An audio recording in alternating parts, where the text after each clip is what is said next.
Hello student, कैसे हैं आप सब। मैं उम्मीद करता हूं कि आप लोग स्वस्थ और मस्त होंगे और अपने अपनी तैयारी में अच्छे से ईमानदारी से लगे होंगे। जैसे मैं आप लोग को बता दूं कि हम लोग जितने भी क्लास को बात कर रहे हैं क्लास ट्वेल्थ के बारे में, हम लोग क्लास अगर ट्वेल्थ में जो भी स्टूडेंट अगर 2026 में एग्ज़ाम में बैठने वाले हैं उनके लिए बहुत बहुत खास इंपॉर्टेंट वीडियो होने वाला है। क्योंकि मैं इस चैप्टर में उसी क्वेश्चन को डील करना है, उसी क्वेश्चन को बताने जा रहा हूँ कि जो आपको एग्ज़ाम में देखने को मिलेगा। ठीक है, क्योंकि हम लोग के पास अब समय नहीं है, बिल्कुल हम लोग को रिवाइज करने का समय आ चुका है। तो हम लोग अगर आप लोग के पास कॉपी है तो कॉपी को क्या कर लीजिए, उठा लीजिए। कॉपी को देखिए, मैं जो क्वेश्चन को मैं आपको बताऊंगा उसी क्वेश्चन को आपको कॉपी में क्या करना है, टिक आउट करना है, ताकि मैं आपको वीवीआई जितने भी क्वेश्चन जो होगा सब्जेक्टिव की बात, मैं किसकी बात करूंगा, सब्जेक्टिव की बात करूंगा। और टोटल मैं सब्जेक्टिव क्वेश्चन के बारे में ही बताऊंगा और उस क्वेश्चन को आप अच्छे से ईमानदारी से देख कर जाओ कि ताकि आपका क्वेश्चन एग्जाम में अच्छे से बन पाए। और मैं जितने क्वेश्चन बताऊंगा कन्फर्म आपको बताता हूँ कि इससे लगभग की बात करता हूँ कि 100% आपको गारंटी लेता हूँ कि आपको एग्जाम में देखने को मिलेगा। अगर अच्छे से आप समझ लेते हो, अच्छे से अगर आप देख लेते हो तो आपको सब्जेक्टिव प्लस ऑब्जेक्टिव दोनों प्रकार का क्लियर होगा, छूटने वाला नहीं होगा। तो इसलिए हम लोग को क्या कर रहे हैं, आप अपने कॉपी में लगा लीजिए। अगर आपको जो भी क्वेश्चन अगर कॉपी में अगर नहीं मिलता है तो आप इसको स्क्रीनशॉट के माध्यम से आप उसको देख सकते हो। ठीक है, ताकि आपको क्या हो गया कि हम लोग को पूरी तरह से हम लोग को याद करने का समय खत्म हो गया, अब हम लोग को रिवाइज करने का समय आ चुका है। तो हम लोग रिवाइज के पर्पज से ही हम लोग छोटे से वीडियो बना रहे हैं ताकि आप लोग को एग्जाम ऑल पेपर का हो सके। इसीलिए मैं हर एक चैप्टर बाय चैप्टर को कराने का मैं क्या कर रहा हूँ, प्रयास कर रहा हूँ। तो इसलिए आप इस वीडियो पर बिना स्किप के भी किए हुए आप बने रहिए और सभी वीडियो को आप चैप्टर बाय चैप्टर को मैं देने का प्रयास कर रहा हूँ। तो इसलिए बिना स्किप किए हुए पूरी वीडियो को, हर एक टॉपिक को आप देखिए और समझिए। ठीक है, तो चलिए वीडियो को करते हैं स्टार्ट करने से पहले बस एक लाइक शेयर कमेंट जरूर कीजिए। अगर चैनल पे नए हो तो प्लीज़ चैनल को सब्सक्राइब जरूर करें, ताकि मैं यहाँ से जो भी आपका मेहनत कर रहा हूँ बता रहा हूँ कि आपका एग्ज़ाम बेहतर जाए, अच्छे रिजल्ट लेकर आइए। ताकि मेरा भी प्रयास जो है और आपका एक थोड़ा सा रिक्वेस्ट है कि आपको अपना फर्ज भी होता है कि चैनल को सब्सक्राइब करें और दोस्तों के साथ ईमानदारी से क्या करें, शेयर कीजिए, ताकि आपका भी अच्छा हो और आपका दोस्त को भी अच्छा रिजल्ट का कामना मैं करता हूं। तो चलिए वीडियो को हम लोग करते हैं स्टार्ट। इस चैप्टर में हम लोग 8 चैप्टर की बात करेंगे। सभी चैप्टर हम ऐसे ऑलरेडी 7 चैप्टर मैं आपको बना दिया हूं, अगर नहीं अब देखे होंगे तो प्लीज़ जाकर प्ले लिस्ट में जो बड़ा है नहीं पड़ा हुआ है आप उसको जाकर एक एक करके सभी को देख लीजिए, ताकि इसमें ज़्यादा मैं टाइम लेने का प्रयास नहीं किया हूँ। 10 से 12 से 20 मिनट के अंतराल में सभी चैप्टर वाइज चैप्टर को रिवाइज करवाने का मैं प्रयास कर रहा हूं। तो हम लोग ये जो है 8 चैप्टर का है, जिसमें सबसे पहले हम लोग चलिए है ना देखते हैं कौन कौन सा क्वेश्चन इंपॉर्टेंट है। आप अपना कॉपी में जरूर देखिए, अगर कॉपी में नहीं है तो स्क्रीनशॉट लेना जरूरी है और आप सभी को देखिए, ताकि आपको कंफर्म करते हैं कि सेम सेम क्वेश्चन आपको एग्जाम में देखने को मिलेगा।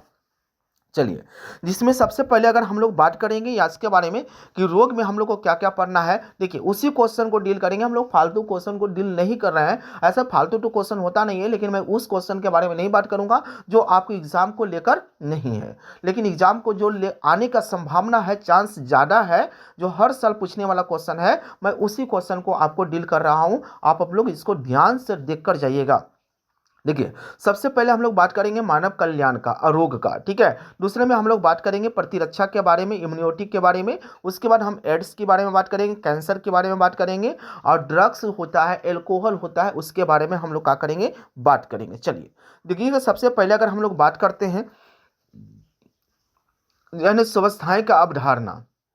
स्वास्थ्य क्या है, तो स्वास्थ्य का मतलब क्या होता है कि जब कोई व्यक्ति शारीरिक और मानसिक रूप से अगर सुरक्षित होता है उसी को हम लोग स्वस्थ कहते हैं, स्वस्थ व्यक्ति कहते हैं। अगर जिसमें जिसमें सामाजिकता का गुण आ जाता है उसी को हम लोग क्या कहते हैं, स्वास्थ्य कहते हैं। उसी को हम लोग क्या कहते हैं, स्वास्थ्य कहते हैं। स्वास्थ्य एक प्रकार के जो होता है ना, एक प्रकार के इंपॉर्टेंट होता है, जो हमारे बताने वाले थे जिनका नाम था, ध्यान दीजिएगा, जिनका नाम था विलियम हार्वे, जो रक्त परिसंचरण तंत्र का क्या किए थे, खोज किए थे और इसे क्या किए थे, गलत सिद्ध दिए थे। क्या किए थे, गलत सिद्ध किए थे। जैसे अगर मान के चलो कि एक स्वस्थ व्यक्ति के लिए क्या क्या होना चाहिए, तो एक स्वस्थ व्यक्ति के लिए आनुवांशिक विकार का कारक होता है, संक्रमण का शिकार हो जाते हैं, या भोजन शैली भोजन हो जाए, भोजन के माध्यम से बीमारी हो जाए, या जल के माध्यम से हो जाए, या व्यायाम या विश्राम के माध्यम से हो जाए, ये सभी रोग का होने के क्या है, कारण है। तो सबसे पहले हम लोग बात करते, देखिएगा सिर्फ मैं क्वेश्चन को डील करूंगा, इसलिए आप लोग से रिक्वेस्ट है कि आप अपने कॉपी पे जरूर देखिए। अगर आपका कॉपी में नाम मिलता है तो आप इसको स्क्रीनशॉट लेकर जरूर जरूर क्या करें, देखें। जैसे सबसे पहले मैं बात करता हूँ रोग क्या है। तो रोग एक प्रकार का जो होता है कि जब कोई व्यक्ति शारीरिक और मानसिक रूप से अगर ग्रस्त होता है, उसी को हम लोग क्या कहते हैं, रोग कहते हैं। उसी को हम लोग क्या कहते हैं, रोग कहते हैं। जब कोई व्यक्ति जो होता है शारीरिक और मानसिक रूप से अगर ग्रस्त होते हैं, उसी को हम लोग क्या कहते हैं, रोग कहते हैं। रोग जो होते हैं वो दो प्रकार के होते हैं। पहला जो रोग होता है संक्रामक रोग होता है, दूसरा होता है आक्रामक रोग।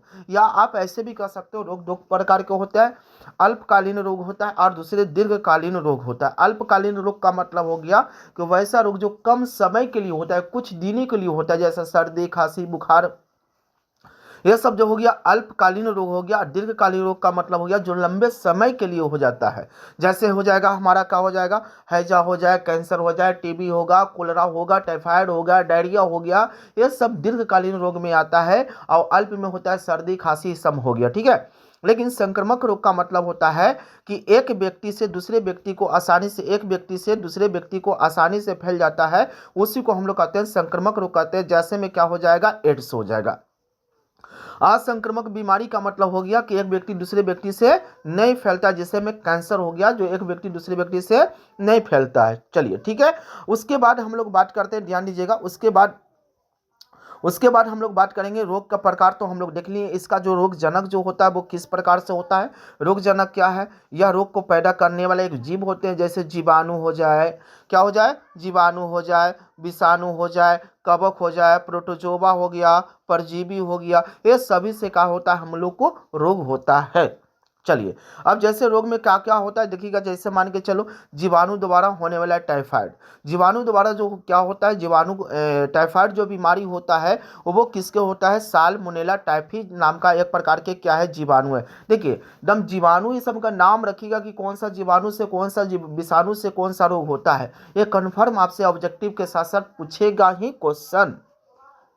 देखिए तो जो होता है टाइफाइड जो होता है वो साल्मोनेला टाइफी एक प्रकार का जीवाणु होता है, उसके द्वारा क्या होता है, यह टाइफाइड रोग होता है। इसका कारण संक्रमण का तरीका क्या होता है कि दूषित भोजन हो, जल हो, यानी है ना, क्या करता है, हम लोग ग्रहण करते हैं तो छोटी आंत में प्रवेश करता है तो यह रोग उत्पन्न होता है, ठीक है। जिसमें क्या होता है ना, रक्त द्वारा शरीर में अन्य भागों तक क्या करता है, पहुंचता है। इसका लक्षण क्या हो जाता है, सबसे पहले इसका लक्षण क्या होता है, लगातार उच्च ज्वार यानी उच्च बुखार हो जाता है, जो 39 डिग्री सेल्सियस से 40 डिग्री सेल्सियस के बीच में क्या हो जाता है, तापमान आ जाता है। उसके बाद क्या हो जाता है, कमजोर हो जाते हैं, आमाशय में पीड़ा दर्द हो जाते हैं, कब्ज बना रहता है, पेटों में सर दर्द होता है ना, भूख न लगना होता है। एक गंभीर मामला क्या हो जाता है, समस्या उत्पन्न करता है, और गंभीर मामला के बाद क्या होता है, व्यक्ति का मृत्यु के सामना करना पड़ता है।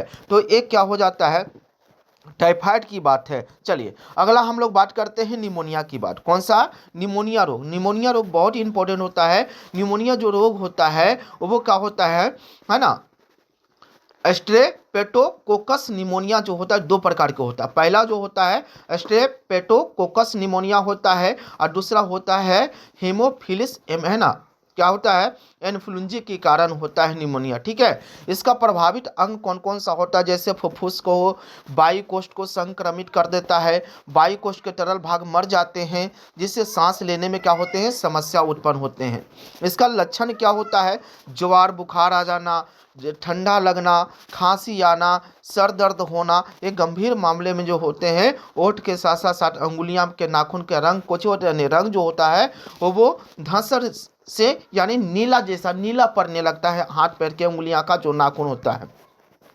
इसका संक्रमण का तरीका क्या होता है, किस प्रकार से फैलता है, यह संक्रमण जो व्यक्ति को द्वारा छोड़े गए बिंदु यानी गंदे पदार्थों है ना, एयरोलोशन है ना, क्या है, एयरलो सॉल सांस के द्वारा अंदर चला जाता है, संक्रमित हो जाता है। या क्या क्या होता है ध्यान दीजिएगा, और क्या होता है कि संक्रमित व्यक्ति को गिलास या बर्तन को इस्तेमाल करने से भी ये रोग हो सकते हैं। चलिए, उसके बाद अब कौन सा हो गया, प्रोटोजोआ द्वारा। तो प्रोटोजोआ जो होता है वो विषाणु द्वारा होता है। किसके द्वारा होता है, विषाणु के द्वारा होता है। इसको सामान्य नाम हम लोग सामान्य जुकाम भी कह सकते हो। इसका मुख्य कारण क्या है कि नासा विषाणु द्वारा जो होता है प्रोटोजोआ रोग उत्पन्न होता है। इसका संक्रमक जो होता है कौन कौन सा अंग प्रभावित करता है, जैसे नाक और श्वसन को संक्रमित करता है, लेकिन फेफड़े को नहीं करता है, लेकिन ये फेफड़ा को नहीं करता है। लक्षण क्या होता है, नासीय संकुलता को अप्रभाव, गला खराब कर देना, खांसी आना, यानी खांसी जो होता है 3 से 7 दिन से अधिक होने लगता है। इसको फैलने का कारण क्या है, सांस या छींक लेने में से समस्या उत्पन्न हो जाते हैं। चलिए, बात समझ में आ गया। उसके बाद देखिएगा मलेरिया के बारे में हम लोग बात कर लें कि मलेरिया क्या है।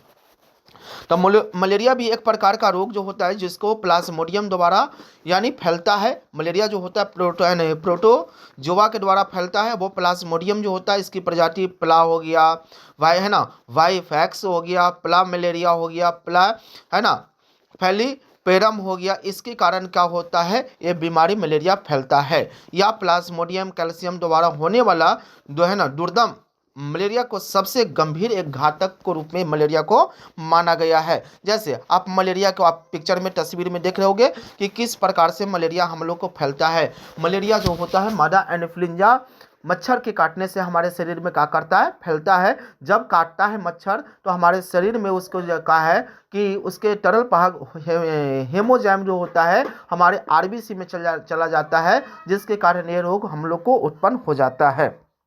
चलिए, उसके बाद अगला क्वेश्चन है प्रोटोजोआ रोगी जारी।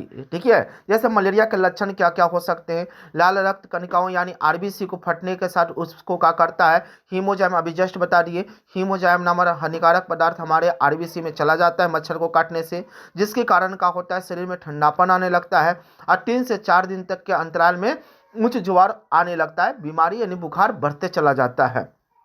ठीक है, उसके बाद देखिएगा अमीबीय विस्तार। इसका अमीबियता क्या हो गया, अमीबिय पेचिस क्या हो गया। अमीबिय पेचिस जो होता है एंटीमीबा हिस्टोलिटिका नामक ये द्वारा क्या होता है, ये फैलता है।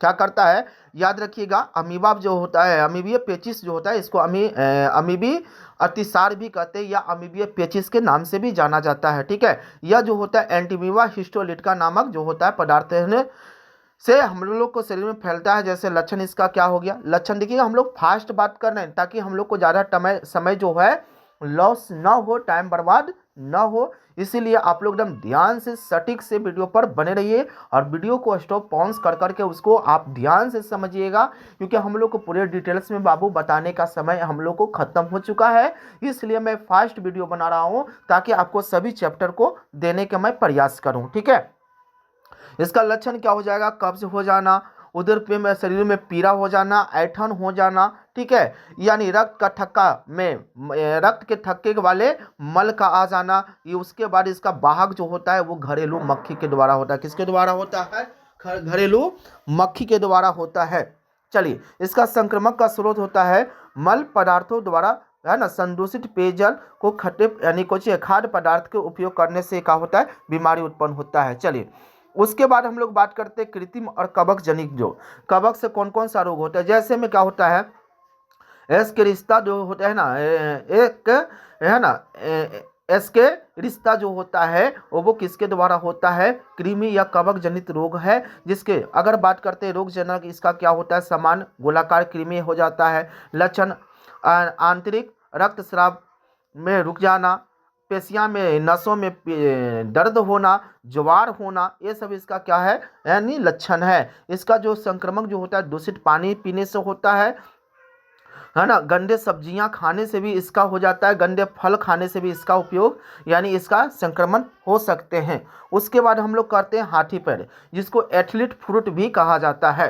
कहा जाता है, एथलीट्स फ्रूट भी कह सकते हैं, या इसको हम लोग हाथी पैर भी कह सकते हैं। इसका रोगजनक जो कौन है, जिसको हम लोग कहते हैं बुचेनेरिया। क्या कहते हैं इसे, बुचेनेरिया। इसका लक्षण क्या है, अंगों जैसे प्राय अंडभाग, लसिका वाहिका, दीर्घकालिक शोथ जो होता है रोगजनक को क्या करता है, प्रभावित करता है, जिसके कारण जो होता है वो पैर का हो जाता है। देखो मैं राउंड कर रहा हूँ, इसको पैर का हो जाता है, पैर का हो जाता है, वो का हो जाता है, फूल जाता है। इसका जो वाहक जो होता है, इसका वाहक होता है मादा मच्छर, मादा मच्छर को काटने से होता है। चलिए उसके बाद देखिएगा दाद, दाद की बात कर देते हैं। दाद, खाज, खुजली, कलकल, ये जो होता है कवक द्वारा होता है, जो माइक्रोस्पोर, ट्राइकोफाइटस इत्यादि के द्वारा होता है। इसका लक्षण क्या होता है, इसका लक्षण होता है त्वचा, है ना, त्वचा पर होता है, नाखून के पर सूख जाता है, नाखून सूखने लगते हैं, सल की झुटिया को जिसमें तेज बुखार, है ना, खुजली आने लगता है। संक्रमक जो होता है इसका क्या कारण होता है, मिट्टी से भी हो सकते हैं, संक्रमण व्यक्ति के पास से होते हैं, या उसके कपड़े के यूज करने से होते हैं, कपड़े के, है ना, कुछ कंघी के प्रयोग से, कंघा जो कंघी से हम लोग करते हैं उससे भी ये रोग हो सकते हैं। उसके बाद देखिएगा कि रोगों को, इसको रोकथाम को हम लोग किस प्रकार से करेंगे, रोकथाम नियंत्रण को किस प्रकार करेंगे। सबसे पहले हम लोग क्या करेंगे, व्यक्तिगत स्वच्छता यानी शरीर को साफ रखना चाहिए, पीने के पानी को साफ रखना चाहिए, खाने को अच्छा रखना चाहिए, सब्जियां फल ताज़ा का सेवन करना चाहिए।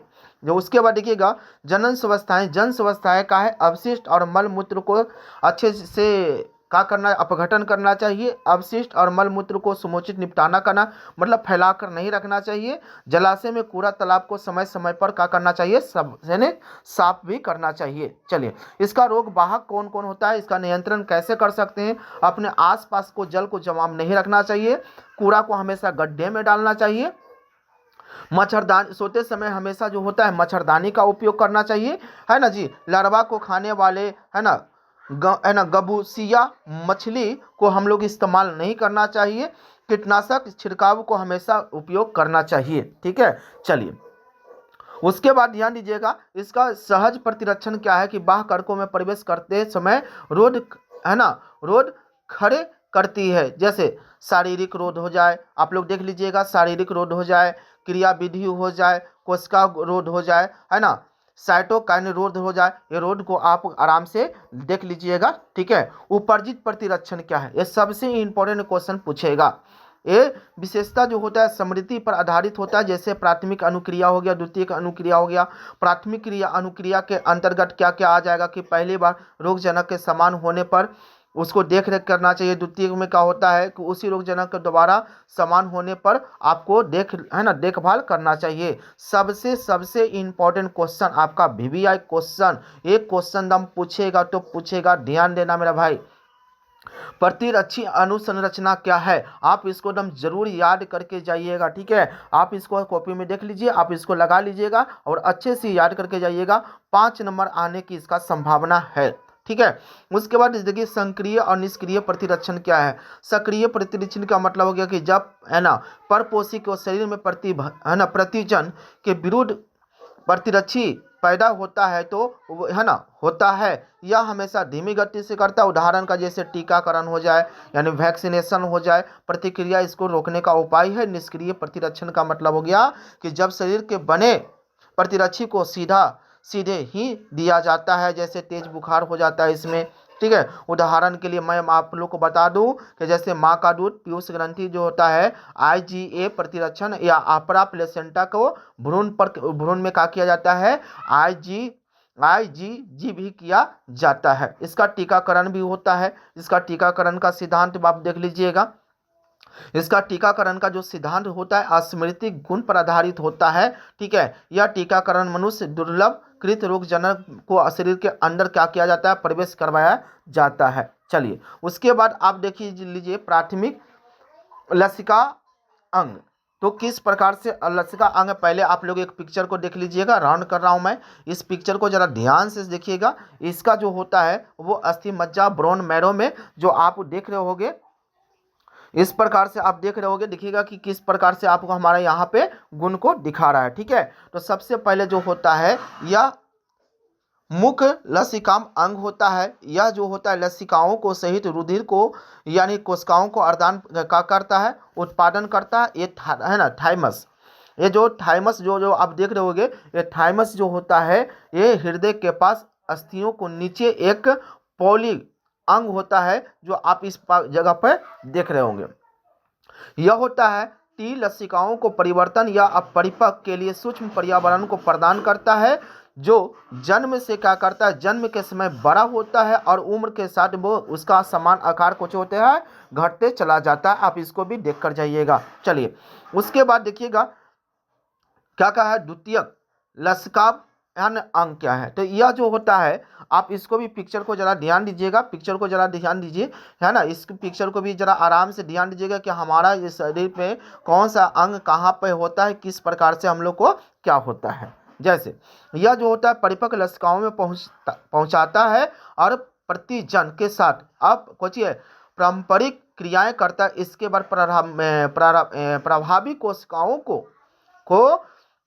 कोशिकाओं में क्या करता है, बदल देता है। जैसे मान के चलो प्लीहा हो जाए, लसका ग्रंथि हो जाए, टॉन्सिल हो जाए, है ना, पेपर पेंच हो जाए, ये सब हमारे शरीर को क्या करता है, हानि पहुंचाता है। सबसे इंपॉर्टेंट क्वेश्चन, सबसे वीवीआई क्वेश्चन, बिहार बोर्ड के लिए सबसे इंपॉर्टेंट क्वेश्चन है, जो आज हमारा बिहार इस बीमारी से पूरी तरह से क्या है, ग्रसित है। जो विशेष करके पटना जो है आज हमारा एड्स से बहुत क्या है, ग्रसित है। तो इसलिए आप इस क्वेश्चन को जरूर देख के जाइएगा, चांस है कि ये क्वेश्चन को पूछा जा सकता है। देखिएगा इसका परिचय मैं बता दूं, इसका जो एड्स का पूरा नाम आप लोग को पता ही होना चाहिए, यूक्राइड इम्यूनोडेफिशिएंसी सिंड्रोम होता है। या हिंदी में बात करें उपर्जित प्रतिरक्षा न्यूनतम लक्षण, इसको हिंदी में कहते हैं और शॉर्ट में कहते हैं एड्स कहते हैं। ठीक है, इसका ये अर्थ होता है कि कोई समझात, ये जो होता है समझात अंग नहीं है, ये समझात रोग नहीं है।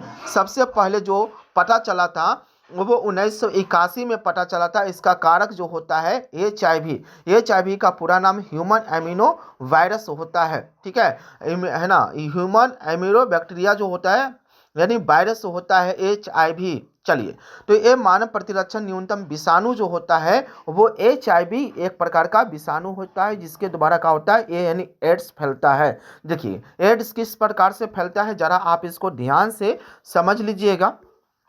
देखिएगा वो किस प्रकार से हमारा क्या होता है, फैलता है। जैसे सबसे पहले मैं आप लोग को बोल दूं, पशु विषाणु से जो हमारा इस प्रकार से फैलता है, तब जाकर DNA को प्रभावित करता है, उसके बाद DNA में विभाजन करता है, उसके बाद हमारे शरीर को क्या करता है, रोगजनित विषाणु के रूप में क्या करता है, नए विषाणु को क्या करता है, निर्माण करते चला जाता है, तब जाकर हम लोग को क्या होता है, एड्स फैल जाता है। इसका मुख्य कारण HIV के दोबारा फैलता है। अब इसको हम लोग रोकथाम कैसे करें, देखिएगा इसका रोकथाम कैसे करेंगे। तो सबसे पहले जो संक्रमित व्यक्तियों को के साथ यौन संबंध नहीं बनाना चाहिए। दूसरा में क्या है कि दूषित रक्त को नहीं लेना चाहिए, रक्त को लेते समय हमेशा रक्त को जांच होनी चाहिए। संक्रमित सुई का उपयोग नहीं करना चाहिए, हमेशा किसका उपयोग करना चाहिए, डिस्पोजल सुई का उपयोग करना चाहिए। या संक्रमित माँ से अपरा द्वारा बच्चे को जांच करते रहना चाहिए। ठीक है, ये सब इसका क्या है, रोकथाम है। चलिए रोकथाम तो आपको सबसे अच्छा उपाय बता ही दिए, राष्ट्रीय एड्स नियंत्रण यानी NASO, राष्ट्रीय एड्स नियंत्रण संगठन जैसे संस्था पर लोगों को शिक्षित कर रहा है। और इसका नारा भी है, एक आपको हमारा जो नारा भी है, इसका नारा सबसे इंपॉर्टेंट है, ध्यान दीजिएगा कि अज्ञानता के कारण मत मरो, अज्ञानता के कारण मत मरो, है ना। यहाँ पर देखिएगा, इसे नहीं फैलाना केवल छूने या भौतिक संपर्क के कारण ये उत्पन्न होता है, ध्यान देना। देखिए अब उसके बाद हम लोग बात करते हैं कैंसर की बात। कैंसर बीमारी क्या है, तो कैंसर जो होता है एक प्रकार के, देखिए कैंसर की बीमारी जो होता है यह कोशिकीय अनियंत्रण कोशिका विभाजन के द्वारा क्या होता है, ये कैंसर उत्पन्न होते हैं। जैसे कैंसर पढ़िएगा तो कैंसर दो प्रकार के होते हैं, एक जो होता है ना, कैंसर के अध्ययन को, ट्यूमर के अध्ययन को हम लोग ऑन्कोलॉजी भी कहते हैं, याद रखिएगा। कैंसर के अध्ययन को ऑन्कोलॉजी भी कहा जाता है। कैंसर को दो भागों में बांटा गया है, एक पहला कैंसर होता है मैलिग्नेंट कैंसर और एक होता है बेनाइन कैंसर। ठीक है, तो यही आपको याद रखना है, मैलिग्नेंट कैंसर और बेनाइन कैंसर, दोनों कैंसर को आप परिभाषा देख लीजिएगा। ठीक है, कैंसर जो होता है शुक्राणुओं में, है ना, क्या होता है, परस्पर संवर्धन होता है, यानी हमेशा नियंत्रण कोशिका विभाजन होता है के कारण ये खत्म हो जाता है। इसको खत्म करने के लिए कोशिकाओं को विभाजन करते हैं, जिससे कोशिकाओं का भंडार बना जाता है और इसीलिए इसको हम लोग क्या कहते हैं, अबुर्द भी कहा जाता है। ठीक है, चलिए जो है ना ट्यूमर जो होते हैं वो मुख्यतः जो होता है हम लोग को दो भागों में, जैसे हम आपको बता दिए, जिसको हम लोग बोलते हैं ट्यूमर को दो भागों में बांटा गया, एक बेनाइन कैंसर हो गया, एक बेनाइन कैंसर हो गया और दूसरा हो गया मैलिग्नेंट। यानी बेनाइन को हम लोग सुडोम कैंसर कहते हैं और मैलिग्नेंट को हम लोग क्या कहते हैं, दुर्दम कैंसर भी कहते हैं। देखिएगा दोनों में अंतर आप देख लीजिएगा, या अपने स्थान पर एक ही स्थान पर विकसित होते हैं। जैसे में मासा जो हो गया मैलिग्नेंट कैंसर हो गया, और तेजी से जो एक जगह से दूसरे जगह हमेशा फैलते रहता है उसे हम लोग मैलिग्नेंट कैंसर कहते हैं, जैसे आसपास समान ऊतक में फैल जाता है। ठीक है, दूसरा में अंतर में देखिएगा कि यह दूसरे अंगों में नहीं फैलता, ये गट्टे गट्टे पूरे शरीर में क्या हो जाता है, फैल जाता है। आप लोग अंतर को ध्यान दीजिएगा। ठीक है, उसके बाद ध्यान दीजिएगा कैंसर को हम लोग क्या करते हैं, कारण क्या होता है। समान प्रकार से कैंसर कोशिकाओं को बदलने के कारण क्या होता है, कैंसर जनन कहलाते हैं। जैसे भौतिक कारण हो गया, जैसे में ध्यान दीजिएगा एक्स किरण, गामा किरण आयनीकरण के कारण होता है, पराबैंगनी किरण जो होता है इसके द्वारा होता है। इसका रासायनिक कारण क्या होता है, तंबाकू के धुएं में मौजूद फेफड़े के कैंसर के मुख्य कारण क्या होता है, कैंसर होते हैं। जैविक कारक इसका क्या है, अबूर्दीय है ना, विषाणु के कारण होता है, विषाणु दुर्गमी जनित के कारण ये कैंसर हो सकते हैं। चलिए इसका निदान हम लोग देख लेते हैं थोड़ा सा। इसका निदान क्या होता है, ऊतक के बायोप्सी है ना, हिस्टोपैथी है ना, पैथोलॉजिकल अध्ययन किया जाता है, रक्त और अस्थि मज्जा को जांच किया जाता है, जिसको हम लोग कहते हैं लिको है ना, लिकोमिया के लिए किया जाता है। जैसे रेडियोग्राफी हो, एक्सरे हो गया, सीटी स्कैन हो गया, और एमआरआई के द्वारा इसको क्या किया जाता है, जांच किया जाता है। अगर इसकी हम लोग उपचार की बात कर ले, किस प्रकार से हम लोग क्या करते हैं इसको है ना, ट्रीटमेंट करते हैं, तो सक्रिय द्वारा करते हैं, शल्य क्रिया द्वारा, चिकित्सक के द्वारा हो गया है ना। उसके बाद क्या हो गया, कीमोथेरेपी हो गया, रेडियोथेरेपी हो गया, सर्जरी हो गया। उसके बाद क्या होता है, प्रतिरक्षण क्रिया जो होता है यानी इंटरफेरॉन के द्वारा इसको भी क्या किया जाता है, जांच किया जाता है। चलिए कैंसर को आप जरूर देख के जाइएगा। उसके बाद हम लोग बात करते हैं एल्कोहल की बात, ड्रग्स और एल्कोहल जो आप देख रहे होंगे, एक पट्टी आपको एल्कोहल की पिक्चर दिया गया है और एक आपका ड्रग्स का पिक्चर दिया गया है। तो सर्वेक्षण से पता चलता है कि ड्रग्स और एल्कोहल का उपयोग विशेषकर नवयुवक में तेजी से आजकल बढ़ रहे हैं।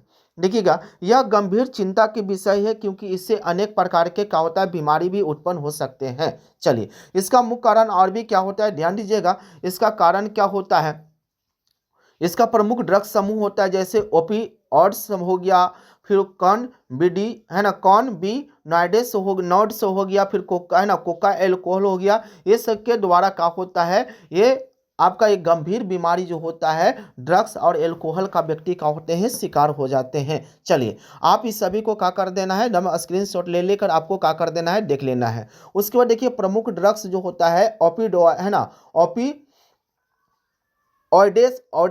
का जो, और जो होता है कौन बिनोडाइटिस जो होता है, ये किसके कारण होता है आप देख लीजिएगा। इसको थोड़ा सा आप पढ़ लीजिए, पढ़ने के बाद आप लोग क्या करना है देखिए। जैसे आप इसको देख लीजिएगा, कोका एल्कोहल धूम्रपान के जो होता है किस प्रकार से होता है, जैसे कोका हो गया, ठीक है, कोका पादप हो गया, इसके द्वारा प्राप्त होता है यह है ना न्यूरो ट्रांसमीटर, जिसको हम लोग क्या करते हैं, डोपामिन के परिवहन के साथ क्या करते हैं, बांध देते हैं। इसे क्या करते हैं, इसे कोका या क्रैक भी कहा जा सकता है। ठीक है, प्रभावी तंत्रिका तंत्र में जो जोरदार उद्दीपन को अक्सर क्या होता है, ये प्रभावी करता है। ये किसके कारण होता है, धूम्रपान, जैसे तंबाकू में निकोटीन होता है। निकोटीन जो अधिकतम वृक्क ग्रंथियों को क्या करता है, एंड्रिनल और नॉर एंड्रिनल को स्रावित करते समय ये क्या करता है, उद्दीपन कर देता है। इसे रक्त चाप और हृदय को है ना स्तंभन को बढ़ा देता है, और एक खतरे जो होता है फेफड़ा को, गला को कैंसर में क्या कर देता है, बदल देता है। चलिए उसके बाद देखिएगा इसका कारण क्या होता है, इसका कारण हम लोग बात कर लेते हैं। इसका प्रमुख कारण क्या होता है, इसका प्रमुख कारण होता है जिज्ञासा, जोखिम उठाना है ना, ये सब इसका क्या होता है। इसका रोकथाम हम लोग देख लीजिए, इसका रोकथाम किस प्रकार से होता है, इसका रोकथाम किस प्रकार कर सकते हैं। आवश्यक समाक्षी दबाव से बचें है ना, अपनी पसंद और व्यक्तियों को समान रखें, शिक्षा का संपर्क करें, माता पिता को निष्क्रिय जो आज्ञा है उसको पालन करना चाहिए, खतरे का संकेत को देखना चाहिए। ये सब इसका क्या है, इसका रोकथाम है। तो इस प्रकार से रहा 8 चैप्टर का टोटल हम आप लोग को बता दिए। जितने भी वीवीआई क्वेश्चन है सभी लोग अपने कॉपी में जरूर लगा लीजिए, और नहीं है तो आप बार बार बोल रहे हैं कि इसको स्क्रीनशॉट लीजिए, और स्क्रीनशॉट लेने के बाद अपने कॉपी में लगाइए और जरूर इसको देखिए। उसके बाद मैं अगले चैप्टर को बात करूंगा, अगले चैप्टर से लेकर आता हूं। जब तक तो हमारी तरफ से सभी स्टूडेंट को जय हिंद, जय भारत, बेस्ट ऑफ लक।